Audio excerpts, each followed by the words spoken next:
Since the dawn of humanity, an estimated 100.8 billion people have lived and died, a number that increases by about 0.8% of the world's population each year.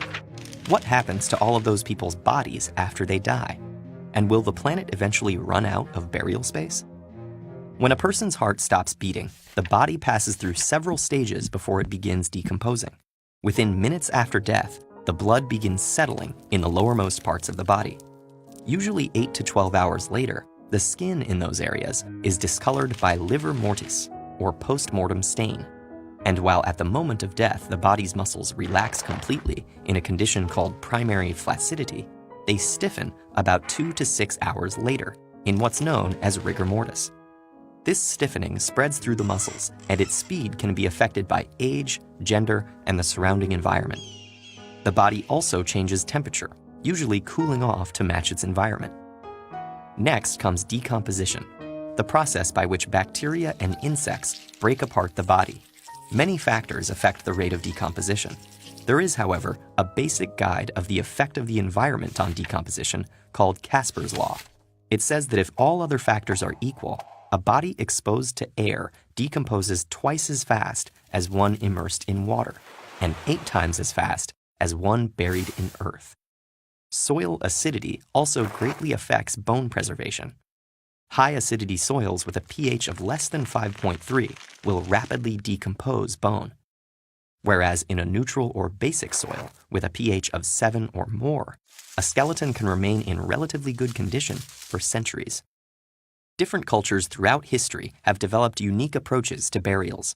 As far back as the first Neanderthal burials, death was accompanied by rituals like the positioning, coloring, or decorating of corpses. Traditional Christian burials decorate the body in dress, while in traditional Islam, a body is wrapped in a piece of ritual fabric with the face oriented toward Mecca.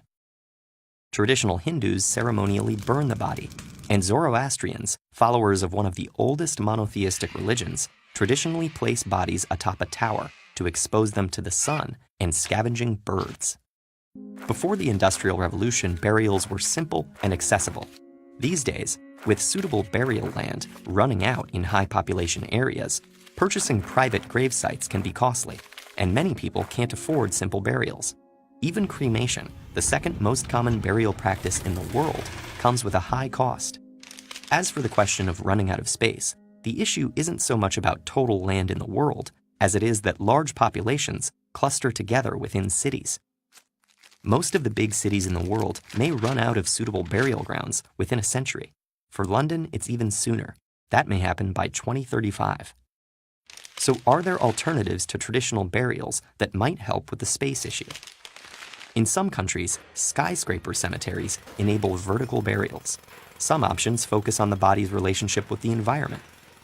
Promession, for example, freeze-dries and pulverizes the body, creating a powder that can turn into compost when mixed with oxygen and water.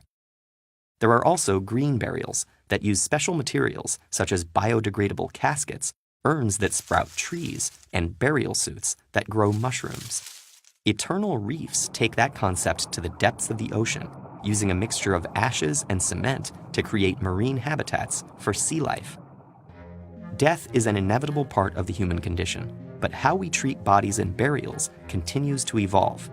We may each have different spiritual, religious, or practical approaches to dying, but the ever-increasing demand for burial space might give us a push to be creative about where our bodies go after the final stages of life.